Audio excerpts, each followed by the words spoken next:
Assalamualaikum warahmatullahi wabarakatuh. Perkenalkan, nama saya Sofiani dengan NIM 232111004. Di sini saya akan membahas tentang isomorfisme, yang dimana ternyata grup permutasi dapat berfungsi sebagai model untuk semua grup. Karena alasan ini, kami akan membahas grup permutasi secara terperinci di bab berikutnya. Untuk menjelaskan hubungannya dengan grup secara umum, kami memerlukan konsep isomorfisme. Namun sebelum memperkenalkan konsep ini secara formal, kami akan mempertimbangkan beberapa contoh. Contoh pertama, perhatikan sebuah grup siklik dengan orde 4. Jika G adalah sebuah grup siklik dengan orde 4, maka grup tersebut harus mengandung elemen identitas atau E dan sebuah generator AE di G. Bukti, himpunan G beranggota E, A, A2, dan A3. Di sini saya akan membahas soal yang tadi, yang dimana diketahui E itu elemen identitas, A kuadrat, A pangkat 3, elemen lainnya, dan baris dan kolom pertama berlabel E, dan hasil dari operasi apapun akan menghasilkan elemen itu sendiri. Yang dimana elemen dikali elemen itu hasilnya elemen identitas, yang dimana elemen identitas dikali dengan dirinya sendiri akan menghasilkan elemen identitas, dan elemen dikali A akan menghasilkan itu sendiri, yang dimana elemen identitas dikali operasi apapun dengan hasil akan menghasilkan elemen itu sendiri. Dan yang selanjutnya A dikali A hasilnya A kuadrat, yang dimana A pangkat 1 ditambah 1 sama dengan A pangkat 2, dan A kuadrat dikali A sama dengan A pangkat 3, yang dimana A kuadrat ditambah 1 A pangkat 3, dan A kuadrat dikali A kuadrat hasilnya itu elemen, karena di sini kita membahas grup siklik orde 4. Nah, terus A pangkat 3 dikali A kuadrat sama dengan A, yang dimana A pangkat 3 dikali A kuadrat sama dengan A, yang dimana karena A pangkat 3 dikali A pangkat 2 sama dengan A pangkat 5, yang hasilnya itu yang dimana A, karena A sama dengan modul 4. Selanjutnya, di sini saya akan membahas contoh 2. Mari kita perhatikan sebuah kelompok yang berhubungan dengan geometri. Kita mulai dengan sebuah segitiga sama sisi T dengan titik pusat O, dan titik sudutnya diberi label. Teman-teman bisa melihat gambar yang di sampingnya, yang dimana di sini ada P3 1,2 L1 ya. Dan mari kita lanjut. Gerakan kaku tersebut harus memetakan sebuah titik sudut ke titik sudut lainnya, dan seluruh pemetaan ditentukan oleh bayangan titik sudut P1, P2, dan P3. Gerakan kaku ini atau simetri sebagaimana sering disebut membentuk sebuah grup sehubungan dengan komputisi pemetaan atau vertikasi ini. Ada total 6 elemen dalam grup tersebut, dan elemen tersebut dapat dideskripsikan sebagai berikut. Yang pertama, E, pemetaan identitas yang membiarkan semua titik tidak berubah. R, rotasi berlawanan arah jarum jam melalui 120 derajat sekitar O di bidang segitiga. R kuadrat. A, rotasi berlawanan arah jarum jam melalui 240 derajat di sekitar O di bidang segitiga. Yang keempat, refleksi terhadap garis L melalui P1 dan O1, dan refleksi G terhadap garis L2 melalui P2 dan O1. Refleksi H terhadap garis L3 melalui P3 dan O1.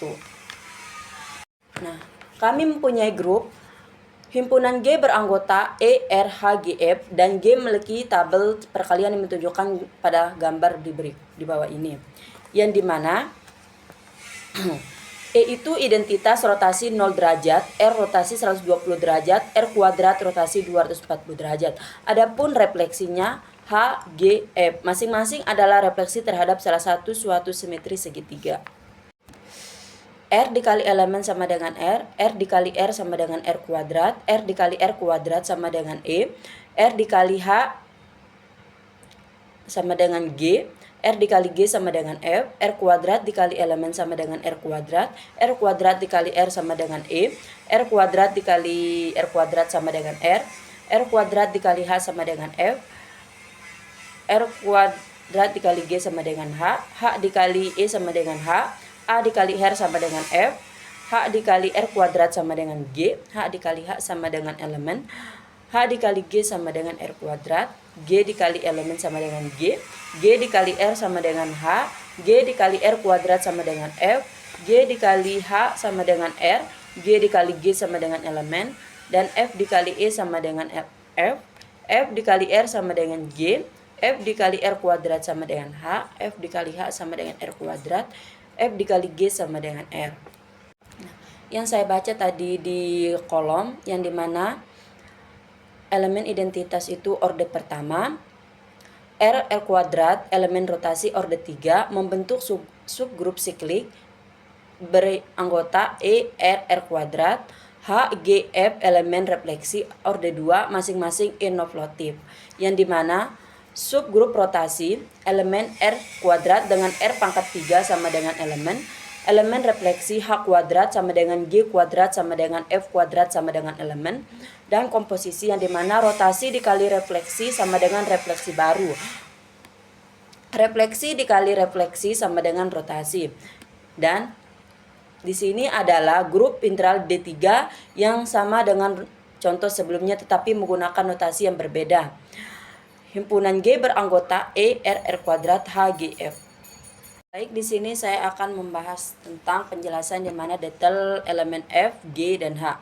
Yang dimana baris F sebagai elemen kiri, F dikali elemen akan menghasilkan F dikali R akan menghasilkan G, F dikali R kuadrat akan menghasilkan H, F dikali H akan menghasilkan R kuadrat, F dikali G akan menghasilkan R, F dikali F akan menghasilkan elemen identitas, dan E dikali F sama dengan akan menghasilkan F, R dikali F akan menghasilkan H, R kuadrat dikali F akan menghasilkan G, H dikali F akan menghasilkan R kuadrat, G dikali F akan menghasilkan R, F dikali F akan menghasilkan elemen identitas.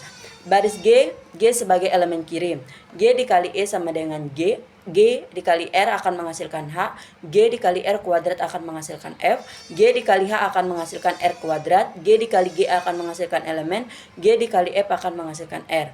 Kolom G yang dimana G sebagai elemen kanan, E dikali G akan menghasilkan G, R dikali G akan menghasilkan R kuadrat dikali G akan menghasilkan H, H dikali G akan menghasilkan R, G dikali G akan menghasilkan elemen, F dikali G menghasilkan R. Dan di sini saya akan membahas semua hasil yang melibatkan H, yang dimana baris H sebagai elemen kiri, H dikali elemen akan menghasilkan H, H dikali R akan menghasilkan F, H dikali R kuadrat akan menghasilkan G, H dikali H akan menghasilkan E, H dikali G akan menghasilkan R, H dikali F akan menghasilkan R kuadrat. Kolom H, A sebagai elemen kanan, elemen dikali H akan menghasilkan H, R dikali H akan menghasilkan G, R kuadrat dikali H akan menghasilkan F, H dikali H akan menghasilkan elemen identitas, G dikali H akan menghasilkan R kuadrat, F dikali R kuadrat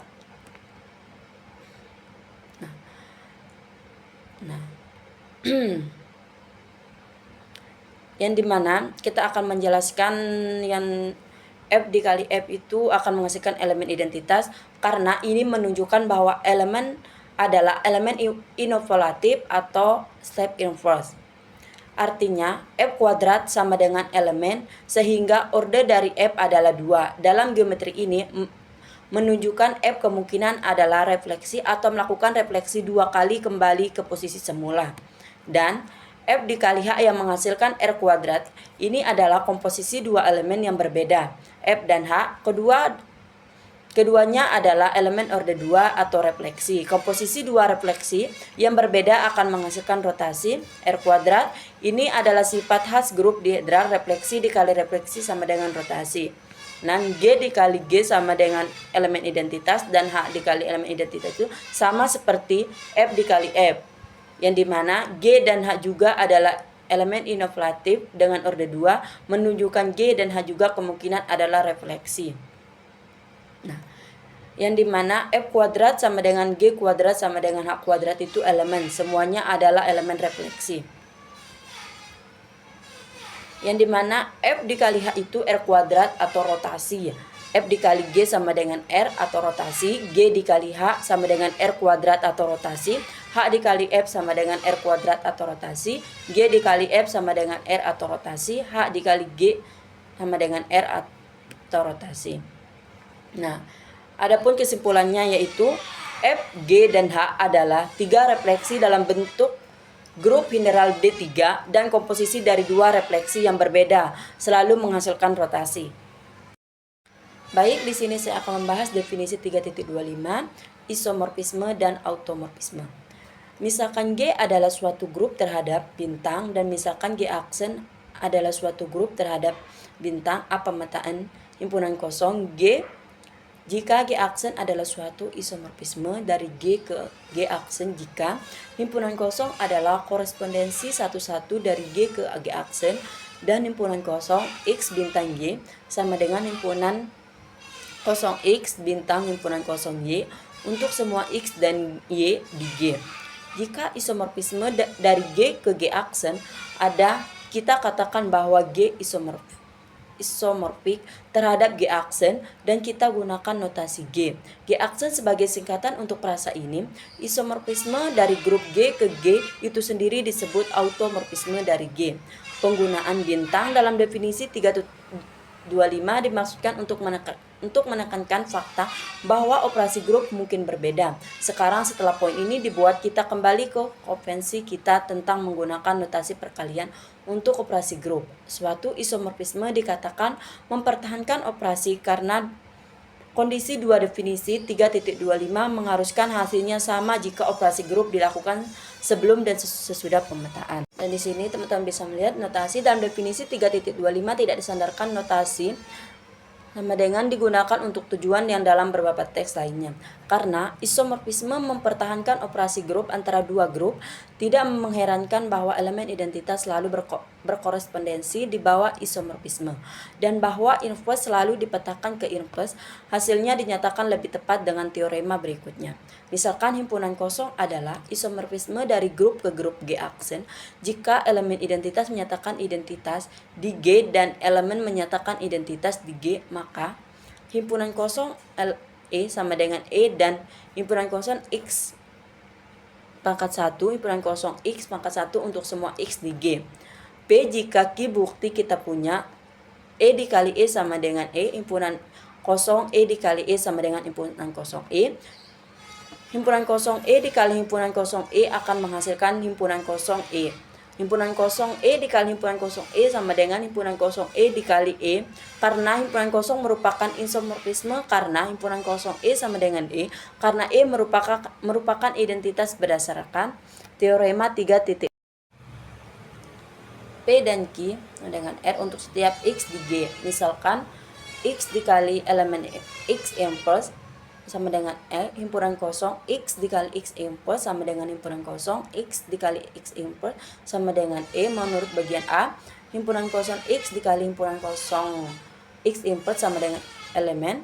Demikian pula X inverse dikali X sama dengan E menghasilkan X inverse sama dengan E. Oleh karena itu, karena contoh 3 perhatikan G 1 I min 1 min I dan perkalian G sama dengan Z 4 atau modul 4 beranggota 0, 1, 2, 3. Pada penjumlahan misalkan himpunan G aksen, himpunan 1 sama dengan 0, himpunan I sama dengan 1, himpunan min 1 sama dengan 2, himpunan I sama dengan 3. Ini mendefinisikan korespondensi satu-satu himpunan kosong dari G ke G untuk melihat pisme dari G ke G menggunakan tabel grup untuk G dan G dengan cara yang sama. Lihat contoh 2 dari bagian ini dimulai dengan tabel perkalian untuk G. Menggantikan setiap Z dalam tabel dengan himpunan kosong X, lihat gambar 3.18 dan 3.19. Karena tabel dihasilkan gambar 3.19 sepenuhnya sesuai dengan tabel penjumlahan untuk modul 4, kita simpulkan bahwa teman-teman bisa melihat tabel 3.18-nya udah di samping kanan dan 3.19 di samping kanan. Yang dimana untuk semua X elemen G, Y elemen G, dan oleh karena itu merupakan isomorfisme dari G ke G aksen yang udah kita bahas kemarin. yang dimana 1 dikali 1 itu 1, 1 dikali itu sama dengan I, 1 dikali min 1 sama dengan min 1, 1 dikali min 1 I sama dengan I. Dan begitu pula dengan gambar yang 3.9. Nah, di sini kami menyimpulkan bagian ini dengan contoh melibatkan matriks. Contoh 4, grup perkalian G dari matriks permutasi 3 kali 3 memperlihatkan dalam latihan 29 dari bagian 3.1 grup G diberikan oleh G 13, P1, P2, P3, P4, dan P5. Nah, yang dimana P1 itu materi identitasnya 1, 0, 0, 0, 0, 0, 1, 0, 1, 0. P2-nya itu 0, 1, 0, 1, 0, 0, 0, 0, 1. P3-nya 0, 0, 1, 1, 0, 0, 0, 1, 0. P4 0, 0, 1, 0, 1, 0, 1, 0, 0. Dan P5-nya itu 0, 1, 0, 0, 0, 1, 1, 0, 0. Kita akan menunjukkan bahwa grup isomorfik terhadap grup G SA sama dengan 1AB dengan menggunakan tabel grup SA. Pada gambar 3.17 sebagai pola, kami mencantumkan elemen-elemen G di seluruh tabel pada dalam urutan 13, P3, P3 kuadrat, P1, P4, P1, dan mengevaluasi semua produk seperti yang ditunjukkan pada gambar 3.20. Perbandingan tabel grup untuk G dan SA menunjukkan bahwa korespondensi 11 himpunan kosong G jika SA diberikan oleh himpunan kosong 1, 3 sama dengan 1A, himpunan P3 sama dengan rho, himpunan P3 kuadrat sama dengan rho kuadrat, himpunan P1 sama dengan delta, himpunan P4 sama dengan gamma, himpunan P2 sama dengan sigma. Mungkin merupakan isomorfisme. Untuk memverifikasi properti himpunan XY sama dengan XY dikali himpunan XY, kami mengganti setiap X dalam tabel untuk G dengan bayangan X dan SA. Tabel yang hasilkan menunjukkan pada gambar 3.21 dan sesuai di setiap posisi dengan tabel grup SA pada gambar 3.17 dengan jadi himpunan kosong merupakan isomorfisme dari G ke GSA. Baik, saya akan membahas yang kolom IA yang dimana hasilnya itu tetap IA yang dimana elemen identitas dikali dengan dirinya sendiri tetap menghasilkan elemen identitas. Ini sifatnya fundamental elemen identitas dalam grup. Dan rho dikali IA hasilnya rho. Setiap elemen dikali dengan elemen identitas menghasilkan elemen itu sendiri. Setiap A dikali E sama dengan A, di mana E adalah elemen identitas. Rho kuadrat dikali IA hasilnya rho kuadrat, sama seperti di atas. P kuadrat akan tetap P kuadrat ketika dikalikan dengan identitas. Nah, kita lanjut. P dikali P kuadrat hasilnya IA, yang dimana rotasi 120 derajat dikali rotasi 240 derajat adalah rotasi 360 derajat. Identitas rho 1 dikali rho 2 hasilnya rho 3. Yang dimana IA, karena kita di sini membahas orde 3, dan rho 2 dikali rho 2 hasilnya rho, yang dimana rotasi 240 derajat dikali 240 derajat sama dengan rotasi 480 derajat sama dengan rotasi 120 derajat, karena P3 itu sama dengan 1A. Dan gamma dikali rho kuadrat yang hasilnya delta, karena refleksi Y diikuti rotasi 240 derajat menghasilkan refleksi delta. Dan delta dikali rho kuadrat yang hasilnya sigma, yang dimana refleksi delta diikuti 240 derajat menghasilkan refleksi sigma. Nah, di sini saya akan membahas tentang yang tabel pada G, yang dimana I3 dikali I3 itu hasilnya I3, karena elemen identitas dengan dirinya sendiri tetap menghasilkan elemen identitas karena bersifat dasar elemen identitas dalam teori grup. Dan I3 dikali P3 itu tetap menghasilkan elemen itu sendiri karena elemen identitas dikali dengan P3 akan menghasilkan P3. Dan selanjutnya P3 kuadrat dikali P3 kuadrat hasilnya P3. Karena P3 kuadrat dikalikan dengan dirinya sendiri akan menghasilkan P3, yang dimana rotasi 240 derajat ditambah rotasi 240 derajat sama dengan rotasi 480 derajat yang sama dengan rotasi 120 derajat. Dan P1 dikali P3 sama dengan P2, yang dimana refleksi ini diikuti rotasi menghasilkan refleksi baru. Dan adapun yang P4 dikali 4 yang menghasilkan I3, yang dimana P4 dikali dengan dirinya sendiri akan menghasilkan elemen identitas, menunjukkan P4 kuadrat sama dengan I3, yang dimana P4 adalah elemen orde 2.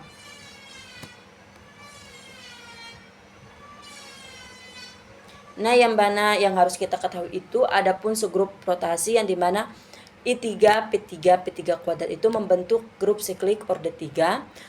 Elemen refleksinya P1 kuadrat, P4 kuadrat, P2 kuadrat sama dengan I3, dan komposisinya itu rotasi dikali refleksi akan menghasilkan refleksi baru, komposisi refleksi dikali refleksi akan menghasilkan rotasi, dan grup orde grupnya itu elemen.